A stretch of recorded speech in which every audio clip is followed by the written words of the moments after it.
The rain fell in sheets across the floor-to-ceiling windows of the penthouse, turning Seoul into a blur of neon and shadow. Kayamaka Ease stood motionless in the doorway of the master bedroom, her hands still on the cold brass handle. The silk dress she wore, the one he had chosen for her, clung to her skin like a second lie. On the bed, tangled in sheets that still smelled of her perfume, her husband lay beside another woman. His eyes found hers first. And in them, she saw no shock. No guilt. Only the flat, patient gaze of a man who had been waiting for her to discover what he had stopped hiding. The woman stirred. Kayamaka did not blink. Stay with me, because this story will not let you go. Like, share and subscribe, and comment I stayed so I know my real ones are watching. Kayamaka's fingers released the door handle with the quiet precision of someone who had learned, long ago, that survival meant controlling even the smallest gestures. She did not scream. She did not cry. She turned and walked down the hallway of the penthouse she had called home for 3 years, her heels clicking against marble floors that had witnessed 1,000 silences between her and the man she had married. Behind her, she heard movement. The rustle of sheets. A woman's confused murmur. And then his voice. Kayamaka. Kong Si-woo's voice was low, unhurried, as though he were calling her back to discuss a business matter rather than the ruins of their marriage. She did not stop. The elevator doors closed before he could reach her. Kayamaka pressed her back against the mirrored wall and stared at her reflection. 29 years old. Sharp cheekbones inherited from her mother. Eyes that had seen too much before she ever left Lagos. A body draped in designer silk, purchased with money she had never asked for and never wanted. The woman staring back at her looked composed. Inside, something was cracking. The elevator descended 47 floors. By the time it reached the lobby, she had rebuilt the wall around her heart, brick by brick. She would not give him the satisfaction of her tears. 3 years earlier, she had arrived in Seoul with a single suitcase and a law degree from the University of Lagos.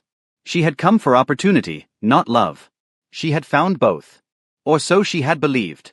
Kong Si-woo had not pursued her the way other men did, with flowers and flattery and promises that meant nothing. He had watched her. Studied her. Waited until she was drowning in visa complications and workplace prejudice, and then he had appeared like a life raft disguised as a predator. Marry me, he had said, as though proposing a merger rather than a marriage. And every door in this city will open for you. She should have asked why. She should have wondered what a man like him, heir to a construction empire that everyone whispered was built on blood, wanted with a Nigerian woman who had nothing but her pride and her intelligence. But she had been desperate. And he had been patient. The lobby of the Kong Tower was deserted at this hour. Kayamaka walked past the security desk, ignoring the guard's startled bow. Outside, rain soaked through her silk dress within seconds. She did not care. The cold felt cleaner than anything she had touched in months. A black car idled at the curb. The rear window rolled down. Get in. She recognized the voice before she saw the face. Park Jun-ho, Si-woo's most trusted lieutenant. The man who had never once looked at her with anything but quiet suspicion. I'm not going back, she said. I'm not taking you back. Jun-ho's face was unreadable in the shadows. I'm taking you somewhere safe. Before he decides what to do with you. The words landed like a threat wrapped in silk. Kayamaka understood, with sudden horrible clarity, that leaving Kong Si-woo would not be as simple as walking out the door. She got in the car. What choice did she have?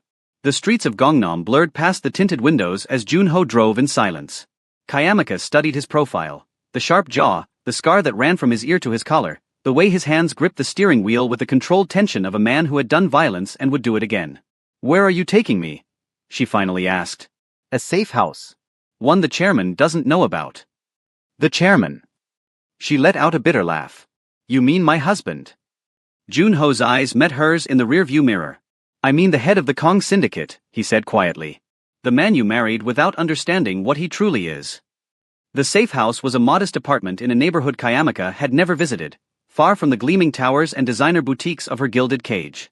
Jun-ho unlocked the door and stepped aside to let her enter. There's food in the refrigerator. Clean clothes in the bedroom. Stay here until I contact you. Kayamaka turned to face him. Why are you helping me? For a long moment, he did not answer. His gaze dropped to the floor, then lifted again, and in his eyes she saw something she had not expected. Guilt. Because I should have warned you 3 years ago, he said. And I didn't. The door closed behind him. Kayamaka stood alone in the silence, dripping rainwater onto a stranger's floor, and finally allowed herself to feel the weight of everything she had lost. She did not sleep that night. Instead, she sat on the narrow bed and replayed every moment of her marriage, searching for the signs she had missed. The late-night meetings Si-woo never explained. The men who bowed too deeply when he entered a room. The way his eyes went cold whenever she asked about his business. She had told herself it was cultural differences. Language barriers. The natural distance between two people who had married for convenience rather than love. But she had felt something for him. That was the part that burned. Somewhere between the arrangement and the betrayal, she had started to fall for the man who shared her bed. The man who remembered how she took her tea. The man who once stood in the rain for an hour waiting for her because she had forgotten her umbrella. Small kindnesses. Calculated, perhaps. But she had believed them. Morning light crept through the blinds. Kayamika showered, changed into the clothes Junho had left, simple black trousers, a white blouse, and found her phone on the kitchen counter. 17 missed calls. All from Si-woo. She deleted them without listening. Then a text arrived from a number she did not recognize. Don't trust Junho. He works for someone else. Get out now. Kayamika stared at the message, her heart pounding. Before she could move, the apartment door opened. But it was not Junho who entered. It was a woman. Tall, elegant, dressed in a cream-colored coat that probably cost more than Kayamika's entire wardrobe from Lagos. Her face was familiar. Too familiar. You're the woman from the hotel, Kayamika said slowly. 2 months ago. The one who spilled wine on my dress at the charity gala. The woman smiled. My name is Yoon Soo-yeon, she said. And I've been trying to warn you about your husband for 6 months. Soo-yeon sat across from Kayamika at the small kitchen table, her manicured hands wrapped around a cup of tea she had made herself. You think I'm his mistress, Soo-yeon said. The woman you saw in his bed last night. Kayamika said nothing. I'm not. That woman is someone else entirely. Soo-yeon's smile turned bitter. I'm something worse. I'm his cousin. And I've spent the last year trying to destroy him. The words hung in the air like smoke. Why? Kayamika finally asked. Soo-yeon's eyes hardened. Because 15 years ago, Kong Si-woo killed my brother. And the family covered it up. Kayamika listened as Soo-yeon unraveled a history she had never suspected. The Kong family was not merely wealthy. They were the power behind half of Seoul's construction industry, and the shadow empire that controlled what happened in the spaces no one talked about. Protection. Smuggling. Debts collected in blood. Si-woo was not just the heir. He was the enforcer. My brother discovered evidence of a deal that would have destroyed them, Soo-yeon said. Shipments hidden in construction materials. People who disappeared when they asked too many questions. He threatened to expose everything. Her voice cracked. They found his body in the Han River 3 days later. And the woman in his bed? Kayamika asked. Soo-yeon's expression shifted to something like pity. Her name is Min Ji-yeon. She's a prosecutor. The very prosecutor assigned to investigate the Kong family's business dealings. Kayamika felt the floor tilt beneath her. He's not just cheating on you, Soo-yeon said quietly. He's compromising the investigation. Seducing the woman who could put him in prison. And you, she paused. You were always just his cover. The respectable foreign wife who made him look legitimate. The next 3 weeks passed in a haze of revelation and rage. Kayamika moved from the safe house to a small apartment Soo-yeon helped her secure under a false name. She stopped answering her phone entirely. She began documenting everything she remembered from her marriage. Dates, names, overheard conversations, the files she had glimpsed on Si-woo's desk when he thought she wasn't looking. She had been a lawyer before she was a wife. And she was done being invisible. But Si-woo was not a man who accepted loss. 2 weeks after she disappeared, his face appeared on every news channel in Seoul. My wife is missing, he said, his voice steady, his expression the perfect mask of concern. I am offering a reward of 500 million won for information leading to her safe return. Kayamika watched the broadcast from Soo-yeon's living room, her hands shaking with fury. He's making me look like a victim, she said. He's making you look like property, Soo-yeon corrected. Property he intends to reclaim. The first envelope arrived 3 days later. It was slipped under Kayamika's door with no return address, no postmark. Inside was a photograph. Her mother's house in Lagos. On the back, written in elegant Korean script, "Come home, wife. Or I will bring your family to you." Kayamika's hands trembled as she dialed a number she had not used in months. Her mother answered on the second ring. "Mama," Kayamika said, fighting to keep her voice steady. "I need you to leave the house. Tonight. Take Adiz and the children and go to Auntie Ngozi's place in Enugu." Kayamika, what is happening? You sound. Please, Mama. Trust me. I will explain everything. But you have to leave now. A long silence. Then her mother's voice, quiet and knowing. "This man you married. He is not who he said he was, is he?" Kayamika closed her eyes. "No, Mama. He's not." That night, Kayamika made a decision. Running would not be enough. Hiding would not protect her family. The only way to stop Kong Siwoo was to destroy him, with the same weapons he had used to build his empire. Information. Leverage. Truth. She needed evidence. Real evidence. The kind that would put him behind bars and ensure he could never touch her or anyone she loved again. And she knew exactly where to find it. The Kong family compound sat on 3 acres of manicured grounds in the hills above Seoul. Kayamika had visited twice during her marriage, both times for formal family dinners where she was displayed like a trophy and spoken to like a servant. She remembered the layout. The main house. The guest quarters. And the study where Siwoo's father conducted the real business of the family. The old man had died 8 months ago. The study had been locked ever since. "You're insane," Soo-yeon said when Kayamika told her the plan. "I'm desperate," Kayamika corrected. "There's a difference." They sat in Soo-yeon's car, parked 2 blocks from the compound's outer wall. Dawn was still hours away. The streets were empty. The security system alone. "I know the codes," Kayamika said. "Siwoo used the same sequence for everything. His mother's birthday. He thought I never noticed." Soo-yeon stared at her. "And if you're wrong?" Kayamika met her gaze. "Then I'll be the one who disappears into the Han River. But at least I'll have tried." The compound was quieter than she expected. Kayamika scaled the back wall using a gardener's ladder she'd spotted during her previous visits. Her heart pounded against her ribs as she dropped into the manicured darkness of the estate. The main house loomed ahead, its windows dark. She moved along the shadows, counting her steps, remembering the path she had walked a dozen times beside the man who now hunted her. The study was in the east wing. A separate entrance. A keypad lock. And beyond it, every secret the Kong family had ever kept. The code worked. Kayamika held her breath as the lock clicked open and the heavy oak door swung inward. The study smelled of old paper and expensive leather. Moonlight filtered through curtains that hadn't been opened in months. Dust coated every surface. She moved quickly, her lawyer's mind cataloging everything she saw. Filing cabinets. A wall safe behind a portrait. A computer that looked ancient but was probably deliberately so. She started with the filing cabinets. An hour later, she had photographed over 200 documents. Shipping manifests. Bank transfers. Names and dates that connected the Kong construction empire to half a dozen shell companies across Southeast Asia. And at the bottom of the last drawer, a folder marked with a single word. Jaeangi. Inside was a list of names. 15 of them. Each one crossed out in red ink. At the bottom of the list, in Siwoo's handwriting, completed. Kayamika's stomach turned. She knew what she was looking at. 15 people. 15 problems. 15 lives ended by the man who had once promised to protect her. She photographed the folder. Then she heard footsteps. The door to the study opened before she could hide.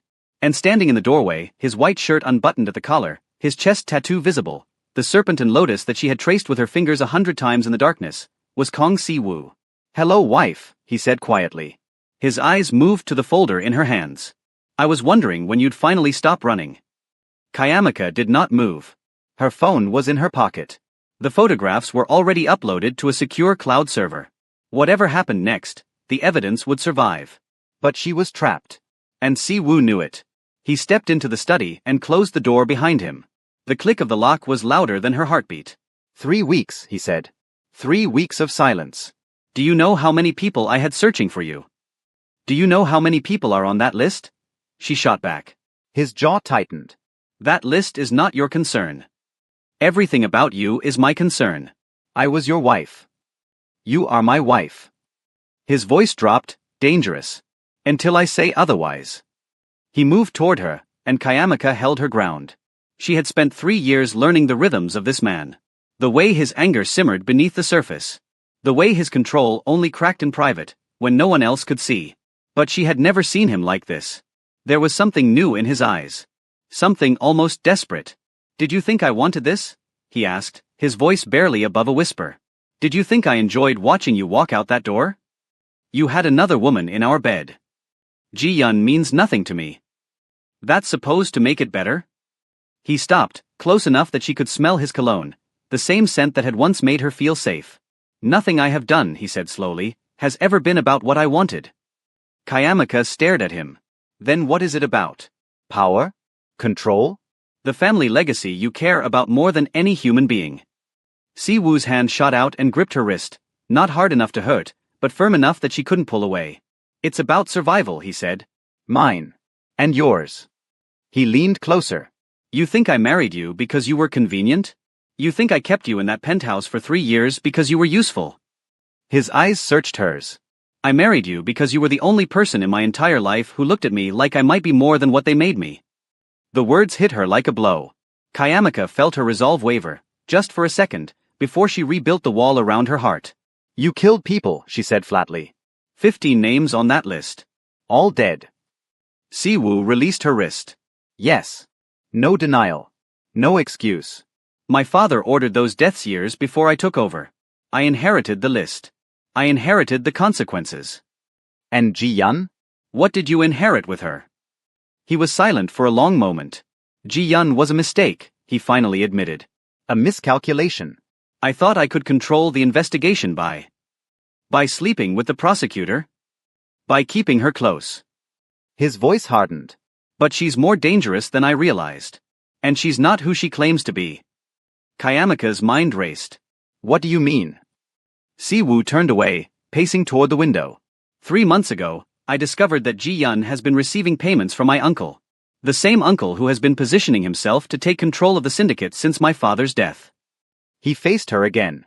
She's not investigating me. She's working for him. And the night you found us together, he paused. She was planting evidence. Photographs. Documents. Things that would make you leave and never look back. Kayamaka's heart stopped. She wanted me to find you. She wanted you gone, Siwoo confirmed. Because you were the one variable she couldn't control. The wife who might actually see through everything. He took a step toward her. You were never just cover, Kayamaka. You were my weakness. The one thing my enemies could use against me. His voice dropped. And they did. She didn't want to believe him. Every instinct screamed that this was another manipulation, another layer of lies designed to pull her back into his orbit. But something in his voice rang true. The desperation she had heard earlier wasn't an act. It was fear. If your uncle is behind this, she said slowly, then why are you here alone? Where are your men? Your security. Siwoo's expression flickered. Because my uncle has spent the last 3 weeks turning them against me. Half my people think I've lost control. The other half are waiting to see who wins. He met her eyes. I came alone because you were the only person I could trust to tell me the truth. The irony wasn't lost on her. The man who had built an empire on lies now needed her honesty.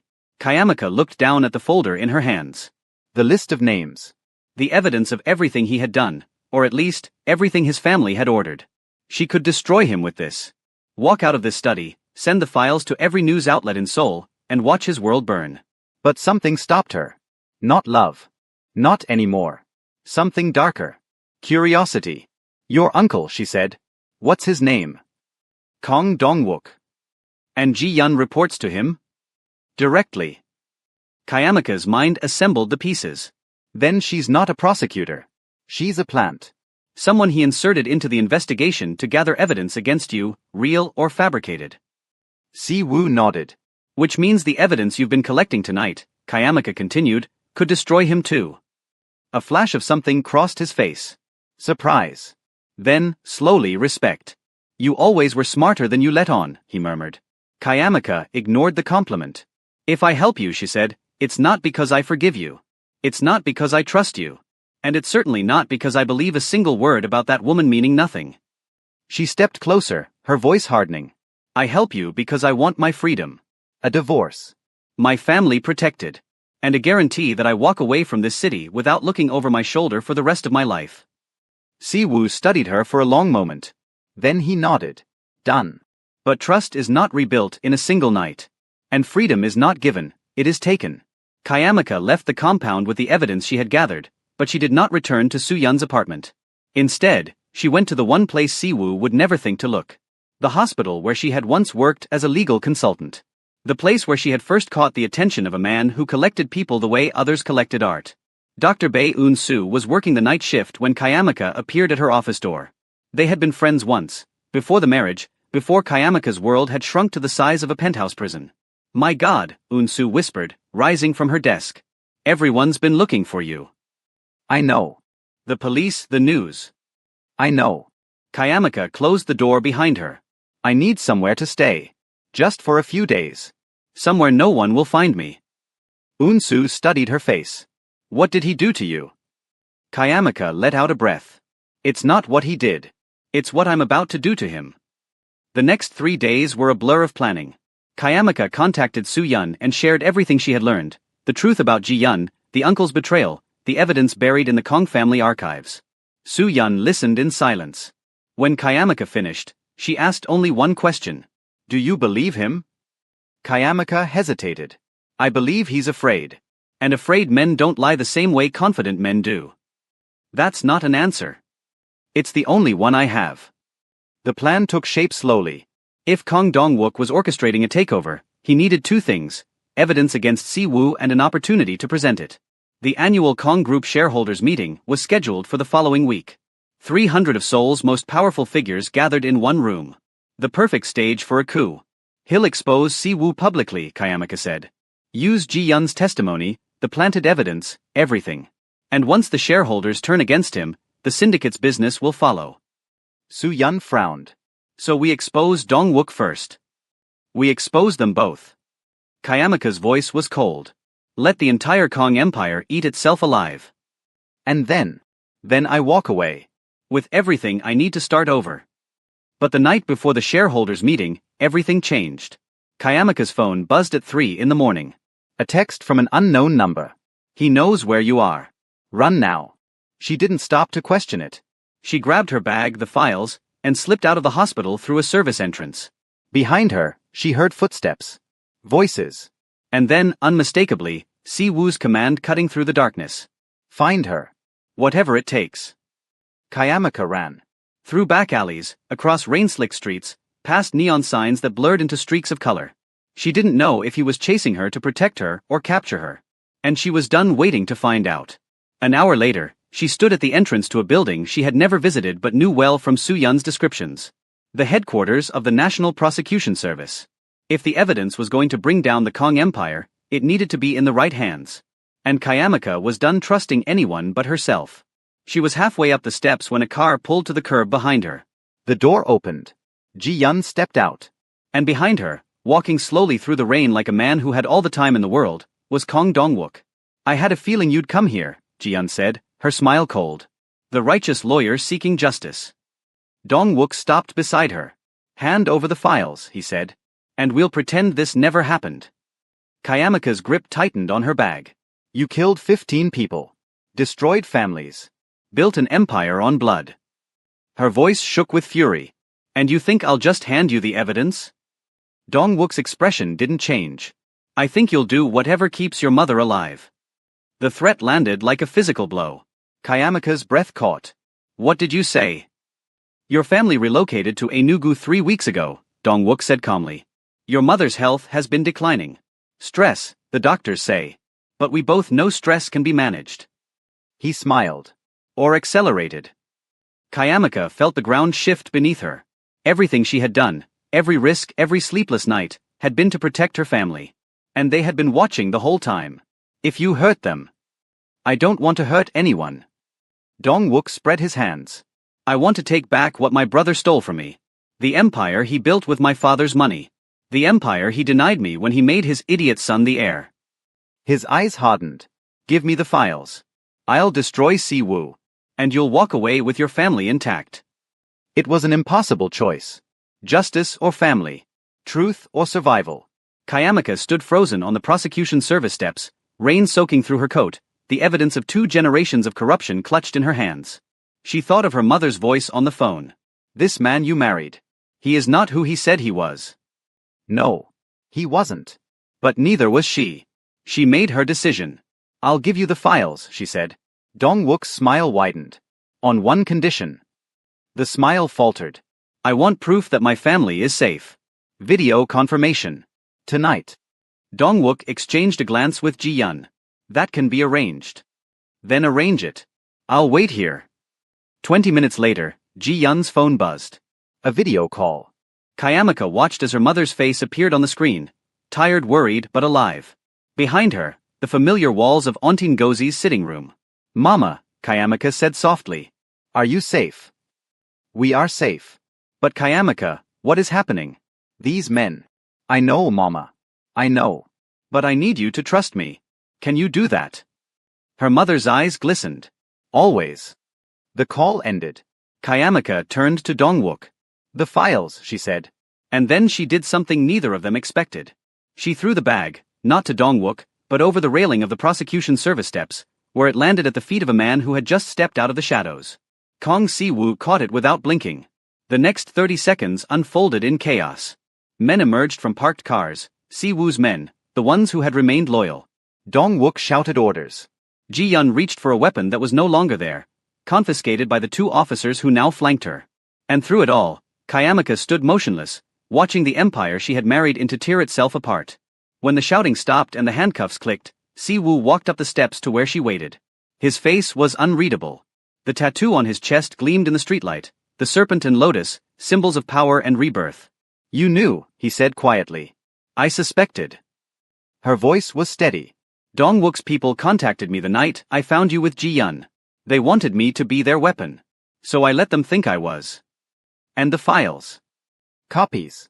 "The originals are already with the prosecutor general." "The real one." Si-woo stared at her. For the first time since she had known him, he looked completely off balance. "You destroyed my uncle," he said slowly. "And you handed me the evidence to clear my name." "I handed the evidence to the authorities," she corrected. "What they do with it is their choice." "But why?"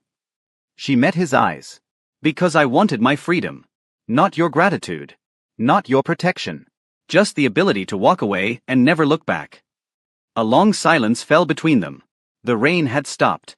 Somewhere in the distance, sirens wailed. "And if I don't let you walk away?" Si-woo asked. Kayamika smiled, the first genuine smile she had allowed herself in months. "Then you'll prove that everything I believed about you was true. And I'll spend the rest of my life making sure the world knows it." He didn't move. Didn't reach for her. Didn't try to stop her. He simply watched as she turned and walked down the steps, her heels clicking against wet concrete, her head held high. "Kayamika." She paused. "I never stopped. Don't." Her voice cracked, just once. "Don't say something we'll both regret." She kept walking. She was almost at the corner when she heard his voice again. Quieter this time. Almost lost in the wind. "I'll wait." She didn't turn around. But something in her chest, something she had thought was dead, flickered back to life. 3 months later. Legos hummed with the familiar chaos. Kayamika had missed more than she ever admitted. The heat. The traffic. The sound of her mother's voice calling her inside for dinner. She had rebuilt her life piece by piece. A position at a law firm that didn't ask too many questions, a small apartment overlooking the lagoon, and the quiet satisfaction of knowing she had survived. But survival wasn't the same as peace. And peace wasn't the same as forgetting. She was reading contracts when the knock came. 3 sharp raps. Distinctive. Familiar. Her heart stopped. She opened the door. And there he stood. Kong Si-woo, in a linen shirt and dark trousers, looking like he had stepped out of a dream she kept trying not to have. The tattoo was visible at his open collar. The same serpent and lotus. The same man. And yet somehow, not the same at all. "What are you doing here?" she asked. "I told you I would wait." "That was 3 months ago." "I'm aware." A ghost of a smile crossed his face. "Patience has never been my strength." She stared at him. "The syndicate." "Dismantled. The legal holdings have been restructured. My uncle is awaiting trial." He paused. "I'm not the man you married anymore, Kayamika." "Then who are you?" He took a breath. "Someone who wants to earn back what he destroyed. If you'll let him." She should have closed the door. Every rational part of her brain screamed that this was a mistake, that trusting him again would only lead to more heartbreak, more betrayal, more nights spent rebuilding walls that he had shattered. But she had learned something in those 3 months. Walls kept out pain. But they also kept out everything else. "One dinner," she said finally. His eyes lit up. "That's all I'm asking. It's not forgiveness." "I know. And it doesn't mean." "I know." He reached out slowly and took her hand. His thumb brushed across her knuckles, a touch so gentle it made her throat tighten. "It means you're giving me a chance to show you who I could be, instead of who I was." She looked at their joined hands. At the tattoo on his wrist, a smaller version of the one on his chest, a mark she had never noticed before. And she realized, with sudden clarity, that he had added something to it. A single word, inked beneath the serpent and lotus. Her name. "When did you get that?" she whispered. "The day after you left." His voice was rough. "I needed something to remind me what I was fighting for." She looked up at him. At the man who had built an empire on blood. At the man who had destroyed it for her. At the man who stood on her doorstep in Lagos, 3 months later, with her name etched into his skin. And for the first time in 3 years, Kayamaka Ease allowed herself to hope. The restaurant Siwoo chose was small and unremarkable, a local spot near the lagoon where the owner knew everyone by name and the food tasted like home. Kayamaka had passed it 100 times without stopping. She had never imagined sitting across from Kong Siwoo at one of its battered wooden tables, watching him struggle with a plate of jollof rice while the evening breeze carried the sound of boats across the water. "You're holding the spoon wrong," she said. He looked up, startled. "Am I?" "This isn't Seoul. We eat with our hands here." She demonstrated, scooping rice into her palm with practiced ease. "Like this." He stared at her for a moment. Then slowly, he set down his utensils and copied her technique. "Better?" he asked. "Worse?" "But at least you're trying." Dinner lasted 3 hours. They talked about everything and nothing. Her work at the law firm, the weather in Lagos, the way the city had changed since she left. They did not talk about Seoul. They did not talk about the marriage.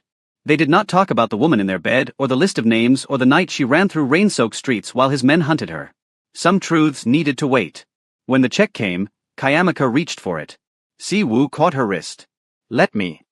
"I can pay for my own dinner." I know you can." His eyes met hers. "But I'm asking you to let me do this. Not because I owe you. Because I want to." She hesitated. Then slowly, she withdrew her hand. "One dinner doesn't erase anything." "I know." "It doesn't mean I trust you." "I know that too." He held her gaze. "But it's a start, isn't it?" He walked her home through streets that smelled of rain and exhaust and roasting meat from the vendors who never seemed to sleep. At her door, they stood in silence for a long moment. "I'm staying at the Eco Hotel," he said. "Room 412. "If you want to talk. Or if you don't. I'll be there." "How long?" "As long as it takes." She studied his face in the dim light. "What if it takes years?" "Then I'll be here for years." "What if I never forgive you?" He was quiet for a moment. "Then I'll spend the rest of my life trying to earn something I may never deserve." His voice dropped. "But I won't stop." "Not until you tell me to." She did not invite him in. But she did not tell him to stop. And as she watched him walk away into the Lagos night, Kayamaka realized that something had shifted between them. Not forgiveness. Not yet. But the first fragile threads of something that might someday grow into trust. The weeks that followed became a strange kind of courtship. Siwoo did not push. He did not demand. He simply showed up. At her office with coffee. At the law firm's community events with quiet donations that bore no name. At the doorstep of her mother's house with traditional Korean gifts that made her mother cluck with suspicious approval. "He is persistent, this one," her mother observed one evening. "He destroyed our life, Mama. And now he is trying to rebuild it." Her mother's eyes were knowing. "The question is whether you will let him." Kayamaka did not have an answer. Not yet. But the past was not finished with them. 1 month after Siwoo's arrival in Lagos, a letter appeared at Kayamaka's office. No return address. No postmark. Inside was a photograph. Siwoo and Ji-yun, standing together outside a courthouse in Seoul. The timestamp was from 2 weeks ago. Kayamaka's blood turned to ice. He had been in Seoul. He had been with her. And he had said nothing. She confronted him that evening at his hotel. The photograph was crumpled in her fist. "Explain this." Siwoo looked at the image, and something dark crossed his face. "Where did you get this?" "It doesn't matter." "Explain." He took a slow breath. "Ji-yun is testifying against my uncle. She agreed to cooperate in exchange for reduced charges. I was there to finalize the terms of her deal." "And you didn't think to tell me you were going back to Seoul? To meet with her?" "I was going to tell you tonight. After the fact. Because I knew how it would look." His voice was strained. "And I knew you would assume the worst." Kayamaka felt the familiar walls rising around her heart. "Someone sent me this photograph deliberately," she said slowly. "Someone who wanted me to see you with her." Si-woo's expression sharpened. Who? I don't know. There was no return address. He reached for his phone. I need to make a call.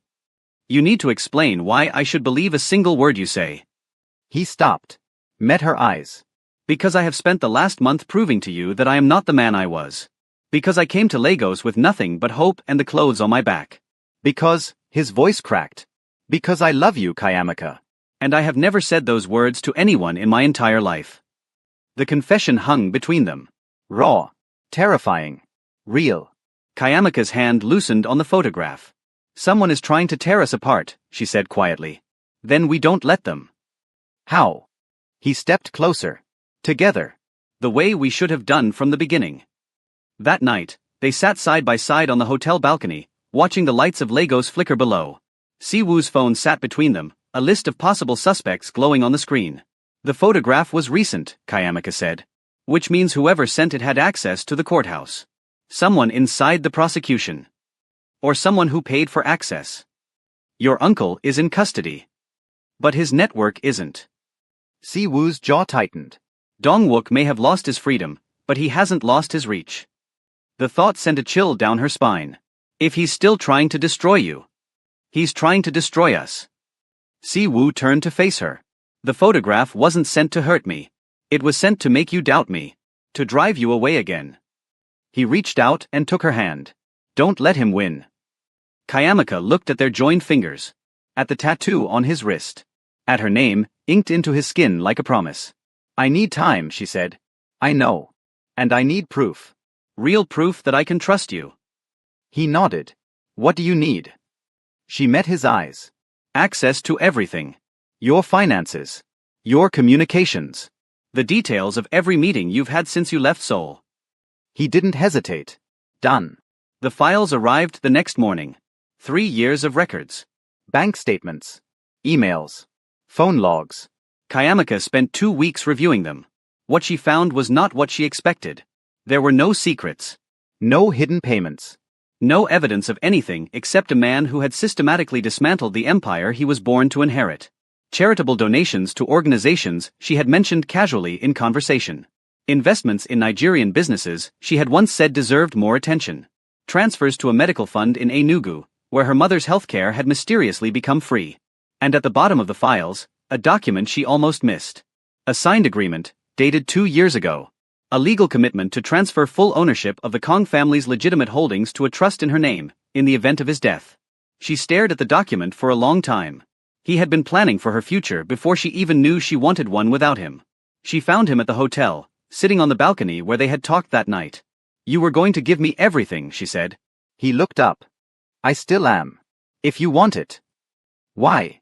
Because you deserve it. He stood, facing her. Because the only thing I've ever done right was marrying you. And I spent 3 years not realizing it. That's not an answer. Then here's the truth. He stepped closer. I don't deserve you. I never did. But I spent every day since you left trying to become the man who might. And if that means signing over everything I own to prove it, then that's what I'll do. Kayamaka felt the last wall crumble. Not because of the money. Not because of the gesture. Because she finally saw what she had been too afraid to believe. He had changed. Really, truly changed. And he had done it for her. She closed the distance between them. Her hands found his chest. The tattoo pulsed beneath her fingertips. One condition, she whispered. Anything. You stay. Here. In Lagos. With me. He let out a breath. For how long? She looked up at him. Forever. The kiss that followed was nothing like their first. No desperation. No power imbalance. No calculation. Just two people who had found their way back to each other through fire and rain and 3,000 miles of doubt. When they finally pulled apart, the sun was setting over the lagoon. Si-woo's forehead rested against hers. I love you, he said again. I know. Is that your answer? She smiled. No. She pulled back just far enough to meet his eyes. This is. And she kissed him again. But some stories do not end with a kiss. And some enemies do not stay buried. 2 weeks later. Kayamaka was working late at the law firm when her phone buzzed. A video call from an unknown number. She answered without thinking. And froze. On the screen was a face she had hoped never to see again. Kong Dong-wook. He was sitting in what looked like a prison visiting room, his hands folded calmly on the table. "Hello, niece-in-law," he said. "We need to talk." Kayamika's grip tightened on the phone. "You're in custody. You have no power." "Power doesn't require freedom." His smile was cold. "I have associates who will do anything I ask. And what I'm asking for now is very simple." "What?" "My nephew destroyed my empire. You helped him do it." He leaned closer to the camera. "Now I want compensation." "You'll get nothing from me." "I want him to suffer." Dong-wook's eyes glittered. "And you're going to help me make that happen." "Go to hell." His smile widened. "Check your messages." The call ended. Kayamika's hands were shaking as she opened her text messages. A video. She pressed play. And her world collapsed. On the screen was her sister, Adiz. bound to a chair in a room Kayamika didn't recognize. A man stood behind her, his face obscured, a knife gleaming in his hand. "You have 48 hours, Dong-wook's voice said over the footage. "Bring Si-woo to the address I send. Alone. Or your sister dies." The screen went black. Kayamika couldn't breathe. She couldn't think. Her sister. Her baby sister. The girl she had protected since childhood, sacrificed everything for, left behind in Lagos to build a life that would make them all safe. Now a hostage. Because of her. She called Si-woo. He answered on the first ring. "What's wrong?" "They have Adiz." Silence. Then his voice, hard as steel. "I'm on my way." Si-woo arrived at Kayamika's apartment within the hour. He found her pacing the small living room, her phone clutched in her hand, her eyes wild with a fear she could not control. "Show me," he said. She handed him the device. He watched the video without expression. His jaw tightened. His hands did not shake. But Kayamika knew him well enough to see the storm building behind his eyes. When did this arrive? 20 minutes ago. And the address? She pulled up the text that had followed the video. A set of coordinates. Nothing more. Si-woo studied them for a long moment. "This is Dong-wook's final play," he said quietly. "He knows he's finished. The trial starts in 2 weeks. This is his last chance to hurt me. Through my sister. Through you." His eyes met hers. "He knows what you mean to me now. And he's using it." Kayamika's voice cracked. "If anything happens to Adiz, nothing will happen to her." Si-woo's voice was steady, absolute. "I promise you." "How can you promise that?" "You don't even know where she is." "I know my uncle." He reached out and gripped her shoulders. "He's arrogant. He thinks he's already won. And that arrogance is going to be his downfall. What do? We don't play his game." Si-woo's expression hardened. "We change the rules." The next 12 hours were a blur of phone calls and strategy. Si-woo contacted the remnants of his network, the men who had stayed loyal, the investigators who owed him favors, the former prosecutors who had helped bring down his uncle's empire. Kayamika reached out to Soo-yun, who was still in Seoul, still gathering evidence for the trial. Together, they began to piece together Dong-wook's operation. The coordinates point to a warehouse district outside Ikeja, Soo-yun reported over video call. Industrial area. Mostly abandoned. Easy to hide someone. "And Dong-wook's associates?" Si-woo asked. 3 confirmed. 2 former syndicate enforcers who avoided prosecution. And a woman. Kayamika's stomach dropped. "Who?" Soo-yun hesitated. "Min Ji-yun." The name hit like a blow. "She's supposed to be in custody," Kayamika said. "She agreed to cooperate. She was released 2 days ago. Bail was set at an amount that should have been impossible." Soo-yun's expression was grim. "Someone paid it." Si-woo's eyes went cold. "My uncle has been planning this for weeks. He used the trial preparation as cover. Made us think Ji-yun was cooperating while she was already planning to disappear. And now she's here. In Lagos." He nodded slowly. "With my sister." The plan they developed was dangerous. But it was the only chance they had. Si-woo would go to the coordinates as demanded, but not alone.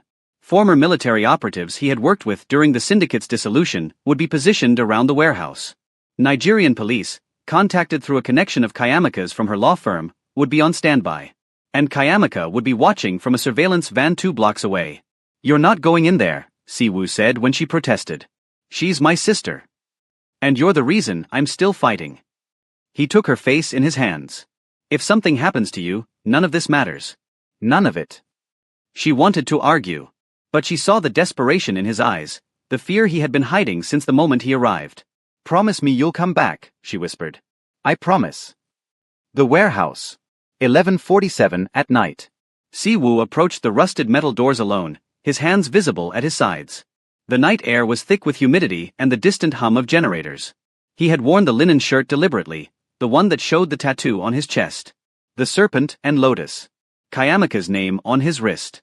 If this was his last night alive, he wanted to die wearing her mark. The doors opened. Ji-yun stood in the threshold, a gun held loosely at her side. Hello, Si-woo. Her smile was bitter. I was wondering if you'd actually come. Where is she?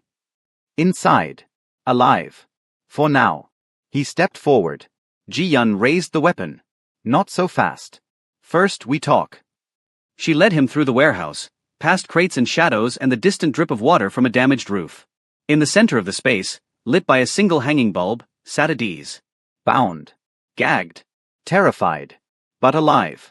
Si-woo felt his heart unclench by a fraction. Let her go, he said. This is between me and Dongwook. She has nothing to do with it. She has everything to do with it. Ji-yun circled around him. Your uncle wanted to destroy you through the woman you love. But Kayamika is too well protected now. Too visible. So we took the next best thing. And what does he want in return? Ji-yun stopped. Your confession. On camera. Every crime you've ever committed. Every death you've ordered. Everything. That would put me in prison for the rest of my life. That's the point. Si-woo looked at Adiz. At the fear in her eyes. At the way her body trembled against the ropes. Then he looked at Ji-yun. Fine. Her eyebrows rose. Fine. I'll give you the confession. Release her first. Not how this works. Then it doesn't work at all. His voice hardened. You want me to destroy myself on camera? I need to know she's safe. Otherwise, I have no reason to cooperate. Ji-yun studied him for a long moment. Then she pulled out her phone. Bring the car around. We're making the exchange outside. The next 5 minutes stretched into eternity. Adiz was lifted from the chair, her bonds loosened enough that she could walk, and led toward the warehouse doors. Si-woo followed, his eyes never leaving her. At the threshold, Ji-yun stopped. The confession first. Release her first. A standoff. And then, from somewhere in the darkness, a shot rang out. Chaos erupted. Ji-yun dove for cover. The enforcers scattered. Si-woo grabbed Adiz and threw them both behind a stack of crates as bullets tore through the warehouse. Stay down, he ordered. She nodded, too terrified to speak. He pulled a knife from his boot, the one piece of insurance he had allowed himself, and moved toward the source of the gunfire. The operatives had moved in early. Something had triggered their advance, a signal Si-woo didn't recognize. But he wasn't going to question it. The next 3 minutes were violence and shadow. Bodies moving through darkness. The crack of weapons. The thud of men falling. When the shooting stopped, Si-woo stood over Ji-yun's crumpled form. She was alive. Barely. A wound in her shoulder. You should have stayed in Seoul, he said quietly. Her laugh was wet, pained. Your uncle will destroy you. Even from prison. Even if it takes years. Let him try. The police arrived 7 minutes later. Adiz was rushed to a medical van, shock blanket wrapped around her shoulders, a paramedic checking her vitals. Kayamika burst from the surveillance van and ran to her sister, pulling her into an embrace so tight that neither of them could breathe. I'm sorry, Kayamika sobbed. I'm so sorry. It's not your fault. Adiz's voice was hoarse but steady. It's never been your fault. Behind them, Si-woo stood alone in the warehouse doorway, watching the sisters reunite. His hands were shaking. But he did not let anyone see. The days that followed were a blur of statements and medical checks and conversations with officials who needed explanations. Ji-yun was taken into custody, this time with no possibility of bail. The two enforcers were identified as wanted criminals in 3 countries. And Kang Dong-wook, isolated in his Seoul prison cell, received word that his final gambit had failed. Reports said he did not speak for 3 days afterward. Kayamika did not leave Adiz's side for a week. They stayed at their mother's house in Lagos, surrounded by family, surrounded by love. And every evening, without fail, Si-woo arrived at the door. He did not ask to be let in. He simply waited. Until Kayamika came out to meet him. You saved her, she said one night, standing on the porch beneath a sky full of stars. We saved her. He reached for her hand. Together. You could have died in that warehouse. I almost did. Why? Her voice cracked. Why risk everything for someone you barely know? He was quiet for a moment. Then he lifted her hand to his lips. Because she's part of you, he said simply. And everything that's part of you matters to me. The kiss that followed was different from all the others. Deeper. More certain. A promise sealed beneath the Lego stars. 1 month later. The courtroom in Seoul was packed. Journalists, dignitaries, and members of Korea's most powerful families had gathered to witness the trial of Kang Dong-wook, the man who had tried to destroy an empire and failed. Kayamika sat in the front row, her hand in Si-woo's. She had not planned to be here. But some endings needed to be witnessed. The evidence was overwhelming. Bank records. Testimony from Ji-yun, who had chosen cooperation over decades in prison. Documents that traced Dong-wook's schemes back 15 years. And at the center of it all, the list. 15 names. 15 deaths ordered by a man who believed power was worth any price. When the verdict came, guilty on all counts, Kayamika felt something release inside her. Not joy. Not triumph. Just relief. The man who had threatened her family, hunted her across continents, and tried to destroy everything she loved would never hurt anyone again. After the verdict, Si-woo led her through the crowd to a private room at the back of the courthouse. There's one more thing, he said. He reached into his jacket and pulled out a small box. Kayamika's breath caught. Si-woo. This isn't a proposal, he said quickly. Not yet. Not until you're ready. He opened the box. Inside was a ring, simple, elegant, with a single diamond that caught the light like a trap star. This is a promise, he said. That whenever you're ready, whether it's tomorrow or next year or 10 years from now, I'll be waiting. Tears spilled down her cheeks. You're impossible. I know. You're arrogant and stubborn and you never listen. Also true.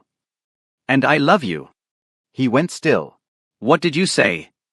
She took the ring from the box and slid it onto her finger. I said I love you. She looked up at him, her eyes bright. And I'm ready. The kiss that followed drew scattered applause from the handful of people who had followed them out of the courtroom. Neither of them cared.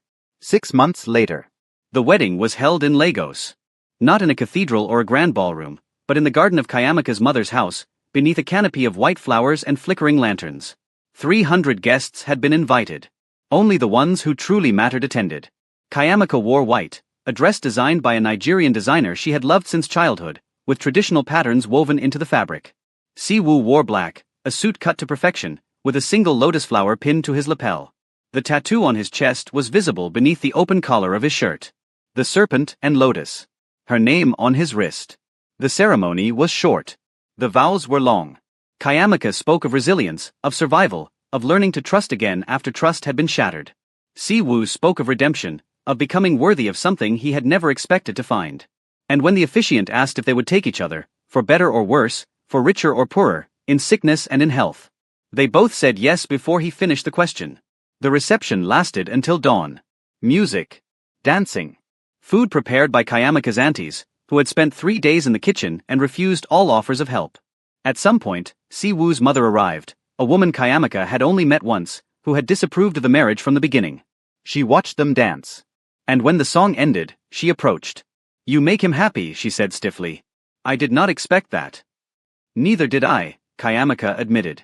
A long pause. Perhaps I was wrong about you. It was not an apology. But it was a start. As the sun rose over Lagos, Si-woo and Kayamika stood on the balcony of the hotel suite they would share that night. Below them, the city was waking up. Horns. Voices. The eternal, chaotic symphony of home. Thank you, Si-woo said quietly. For what? For not giving up on me. He turned to face her. For seeing the man I could be when all I showed you was the man I was. She reached up and touched his face. You earned it. Every day. Every gesture. Every moment you chose to stay. I'll keep choosing. His voice was rough. For the rest of my life. Good. She smiled. Because I'm not letting you go. The kiss that followed was soft. Unhurried. The beginning of forever. 1 year later. Kayamika stood in the doorway of their new home, a house on the outskirts of Lagos, with a garden where her mother could plant vegetables and a study where Si-woo could work without the constant hum of the city. He had given up the empire entirely. The construction holdings had been sold to a consortium that promised to run them legally. The money had been divided among charities, former employees, and the families of those who had suffered under the syndicate's rule. What remained was enough to live comfortably. More than enough. You're thinking too loud, Siwoo said, appearing behind her. I'm thinking about how different this is. From everything I expected. Different good. She turned to face him. Different perfect. He pulled her close. His hand rested on her stomach, on the slight swell that had appeared over the past month. Neither of them had planned it. Both of them were terrified. And both of them were happier than they had ever been. Our child will have everything we didn't, Siwoo said quietly. Safety. Love.